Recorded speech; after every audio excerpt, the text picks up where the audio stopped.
meditations of our hearts be acceptable in your sight, O Lord, our strong rock and Redeemer. Amen.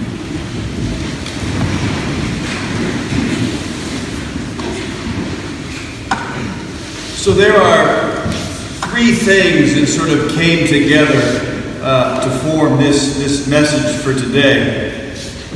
One was a book that I read while we were in Michigan, a book that I had been meaning to read for some years and had on the shelf and hadn't done it. And then I spotted it on my son's summer reading list of a book that he could choose from. And I said, "You're going to read that one," because I want to read it too. So I got it and read it and now handed it to him with all of my underlines and notes, of which he's most appreciative, I think. So anyway, that book is Just Mercy by Bryan Stevenson. Fantastic, powerful, gut-wrenching, saddening, challenging, inspirational book. So I put it before you. Bryan Stevenson, Just Mercy. The second thing is the gospel for today. That's good because we're supposed to preach on it. So, but this is week number 5. This is week 5 of our Jesus is the Bread of Life. I think this brings our bread to a close, I think, this portion. But 5 weeks of that, and there's something in that message. And the message that Jesus has been proclaiming these weeks and how it was received and responded to. And then the third piece is just as we sort of bring the summer to a close, if we will, and we begin to turn our sights again to the program year and what we're about as the people of God, as I think about my role as rector, as priest, as a follower of Jesus Christ, as I think about you, my sisters and brothers, as followers of Christ, and what is our role, what is our job, what are we about here as the people of Trinity Church? So those three things kind of came together. So let's start off with Bryan Stevenson, the book Just Mercy. Bryan is a graduate of Harvard Law School and went south during his final year when many other students were headed off to Los Angeles and San Francisco, to New York, to Boston and Washington, looking for jobs in prestigious law firms.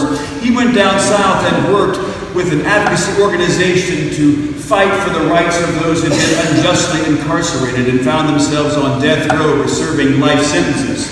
So that was a transformative experience for him, and he met a man by the name of Walter McMillan, who had been condemned to death row for a murder that he did not commit. So after law school, he then went down and continued to work and eventually founded the Equal Justice Initiative in Montgomery, Alabama, and he still works on that work today. So that story is the main thread through the book, and there are other vignettes and stories put in there, but that's the main thread of the book, is his work with Walter McMillan. So there comes a time in there when it took almost 5 years of continued action and putting forth things to the courts to get this trial looked at and this verdict looked at. So after 5 years, he finally gets someone to say, yes, we'll hear the case. We'll hear it. You've got 3 days to present your argument that we should consider a retrial because new evidence has been found, and perhaps we were wrong. 5 years. So the crowd gathers, and there have been now, it's a buzz in this town in Alabama, and there's a lot of energy in Alabama, and people from New York have come. 60 Minutes has come, and the New York Times has come, and the Wall Street Journal has come, and the Washington Post has come, and all these folks, and now all eyes are on this small town Alabama, and there's a lot of energy around it. And folks are sort of teaming up, and this ugly head of racism is showing its horrible face again as people are saying, how can this black man get out of jail for murdering that innocent white girl? So day one of the trial, the courtroom is packed, and then things were going in such a way as the judge felt that maybe tensions were rising too much. So the next day, day 2 of the trial, when everyone showed up, there was now a metal detector, a deputy, a gun, and a German Shepherd at the door. Well, when Minnie, Walter's wife, showed up to the trial with friends and pastor and supporters, she turned the corner and looked at the door, and there saw the big dog at the door. Well, Minnie goes, I'm scared of dogs. I'm scared of dogs. She said, I remember 1965, and I was marching with my brothers and sisters across the bridge in Selma. We were walking for our rights. We were walking to vote. We were just trying to get a vote in our nation. We were trying to take a stand. And who was there but big men, white men with guns and dogs waiting for us? All too common occurrence, being a person of color in the South. If you begin to get out of your place, a white man with a gun and a dog shows up to remind you, get back where you belong. She said that day those men came after us and beat us, and they put the dogs on us. So Mr. Stevenson, I'm scared of dogs. I'm scared of dogs. So she stood there outside the courtroom, her husband on the other side for this trial that could change his life, and she can't walk in. She's terrified. Her heart is pounding, sweating, tears, trembling. I can't go in. I can't go in. So that day she decided to sit outside in the hallway while the proceedings went on without her. Her daughter then told Brian later on that Mama went home and she prayed all night. She went on that night and she put on the armor of God. She put on the belt of truth. She put on the breastplate of righteousness. She prayed all night. Lord, I can't be afraid of no dog. Lord, I can't be afraid of no dog. Lord, I can't be afraid of no dog. So next morning she got up early, ready to go in her Sunday best, ready to go back to court, and also putting on the armor of God, the belt of truth, the breastplate of righteousness. And she went back to the courtroom, and there again was the detector, the deputy, the dog. And she stood there and said, I ain't afraid of no dog. I ain't afraid of no dog. I ain't afraid of no dog. She stood up tall and began to walk in and said, I ain't afraid of no dog. She made it into the courtroom, into the gallery, and there she is, and most folks come in and take their seat, but not many. She stood there, not sitting down. Begins to catch the eye of folks. She calls out, Attorney Stevenson, I'm here. I'm here. Brian, preparing his papers for the proceedings about to take place, turns out and says, oh, Penny, I'm so glad you're here. Good to see you. I'm glad you're here. He turns back around and goes about his work preparing his papers. A minute or so later, again, Attorney Stevenson, I don't believe you heard me. I'm here. Stevenson said, a little embarrassed and confused, he turned and just nodded and smiled and acknowledged her presence again. Went back to work. And then he still didn't sit down. Then the door opens, a judge comes in. All rise. Court will not come to order. Gavel down. Judge sits down. Silence, but nothing happens. Brian feels tension in the room and starts to look around. The judge is doing nothing. Looks over his shoulder. Minnie's still standing.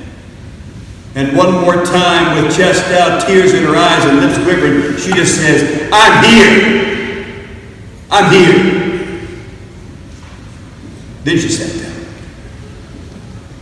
Now with that, Brian Stevenson says, I believe she just wasn't saying, I'm here. I believe what Minnie was saying is, I may be old, I may be poor, I may be black, but I'm here. I'm here because I've got a vision of justice that compels me to be a witness. I'm supposed to be here. And there ain't nothing you can do to keep me away.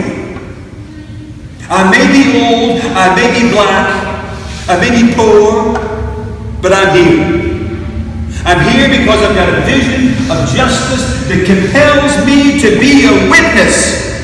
And I'm supposed to be here, and ain't nothing you gonna do that's gonna keep me away. Now in Kentucky, we say that's stronger than train smoke. That's strong. That's strong. So you just hold on to that for a minute. Let's go over to Jesus. So Jesus, for these last 5 weeks, has been with the people, teaching the people, loving the people, healing the people, transforming the people. He's been in the midst, infleshing the love and the word, the presence of God. And he's been saying, don't you get it? Don't you get it? I am the bread. I am the life. And the bread that I give is my flesh. And what you shall drink is my blood, and my blood and my flesh is food indeed, and drink indeed, and eat this bread and drink this wine, and you'll live forever. Not like that bread, not like that manna you ate back in the wilderness. You ate that and you died. You died. But I'm something different. I'm life. I'm the one that came. I am the bread. Don't you get it? And to that there was varying responses and reactions and disbelief and disregard, and you got to be kidding. And then there was anger, and there was offense, and there was irritation and agitation. Who do you think you are? Who do you think you are saying that? Aren't you just Joseph and Mary, the carpenter's son from nowhere, nothing, Galilee? Who are you? Who do you think you are? How dare you say what you say? How dare you claim what you claim? You're nothing and nobody. You're not that. You got to be kidding me. With offense and anger and turning away and offense and irritation and agitation. For some. And what I think Jesus was saying in these weeks, in this bread, and in his whole ministry, I think what he was saying is I may not be what you want me to be. I may not be the Messiah you were looking for. I may not speak like you want me to speak, or look like you want me to look, or teach like you want me to teach, or have the parents you want me to have, or be where you want me to be from. I may not be all that, but I have a vision of justice that compels me to be a witness. I have a vision of mercy that compels me to be a witness. I have a vision of grace that compels me to be a witness. I have a vision of God's love, of God's presence that calls me to action. I'm supposed to be here. And by the way, there ain't nothing you can do that's going to keep me away. Because I ain't afraid of no dog. I ain't afraid of no dog, he says. In fact, I believe our Lord Jesus Christ says, I ain't afraid of no scribe. I ain't afraid of no Pharisee. I ain't afraid of no elder. I ain't afraid of no temple court. I ain't afraid of no Pontius Pilate. I ain't afraid of no mock trial. I ain't afraid of no spit, no stone. I ain't afraid of no whip, no crown of thorns. I ain't afraid of no nails. I ain't afraid of no cross. I ain't afraid of no death. I ain't afraid of no tomb. I ain't afraid. Because I'm supposed to be here. I ain't afraid because I've got a vision of justice that compels me to be a witness. I ain't afraid because I've got a vision of grace and mercy that compels me to be a witness. I ain't afraid because I've got a vision of love that compels me and calls me to action, because I have to be here. I'm supposed to be here, and ain't nothing you're going to do going to keep me away. I ain't afraid of no dog. I'm supposed to be here because I'm the bread of life. Life that lives forever. Life that binds up your broken hearts. Life a love that lets us conquer our fears. And carry us on to something new, something bold, something wonderful, something life-giving. I ain't afraid of no dog, he says. So what's that mean for us? Well, I'll speak for myself. I'm afraid of a lot of dogs. Big ones, little ones, poodles and Dobermans, little Rico, blind, diabetic, one eye, my dog back home, he can scare me. All kinds of dogs, all shapes and sizes can scare me. Scared of rejection, scared of offense, scared of poverty, scared of my addictions and my phobias, scared of all kinds of things in the world that cause us to be afraid. I've got them. Maybe you do too. So I ask you, what is it that you're afraid of? What is it? What is it that you're afraid of that's keeping you from living the life that God calls you to live? What are you afraid of that's standing there looking at you saying, you can't come here, you don't come in here, you stay over there, and you don't live the life that God called you to live, you stay over there. Because we've all got a dog standing there staring at us, saying, you just stay right back where you are. You don't need to come in this courtroom. You just stay right back there. Stay where you belong. So I ask you, what's your dog? What are your dogs that are staring you down and making you tremble? and keeping you from living the life that God calls you to live. And I ask us, as the people of Trinity Church, what's scaring us? As your rector, as a priest, as the follower of Jesus Christ, as you brothers and sisters, as we walk this journey, what are we afraid of? And do we have the courage it takes? Are we willing to put on the armor of God? Are we willing to put on the breastplate of righteousness? Are we willing to put on the belt of truth? Are we willing to stare down the dogs that scare us? And are we willing to say, we have a vision of justice that compels us to bear witness? And we have a vision of mercy and grace that compels us to witness. And we have a vision of God's love, God's amazing, tenacious, powerful, transforming, resurrected, life-giving love that compels us to action. We have a vision of God and God's love that compels us to live new, changed, transformed lives in the world. Because we ain't scared of no dogs. We ain't scared of no dogs. Do we have the courage to stand and to stare down our dogs and to walk out in the world and say, we people, we've got a vision of justice. And we've got a vision of grace and mercy. And we've got a vision of God's love shown to us in the life, death, and resurrection of our Lord Jesus Christ. The bread of heaven. And you eat this bread, you live forever. It'll bind up your broken heart and give you courage. And put balm on your wounds and give you strength and give you eyes to see and ears to hear and heart to feel and courage to go. So sisters and brothers, that's what I've been pondering. As we begin to face and look at the year ahead and what we're going to do as we begin our program here shortly here now. Maybe just take a moment and stare down a few dogs. What's our fear? What's keeping us back? What's keeping us from living the life that God calls us to live? And may we follow the example of that wonderful, strong Minnie who prayed one night, Lord, I can't be afraid of no dog. And in doing so, she put on the armor of God, the breastplate of righteousness, the belt of truth. She walked into that courtroom and said, I ain't afraid of no dog. I ain't afraid of no dog. Because I'm to be a witness.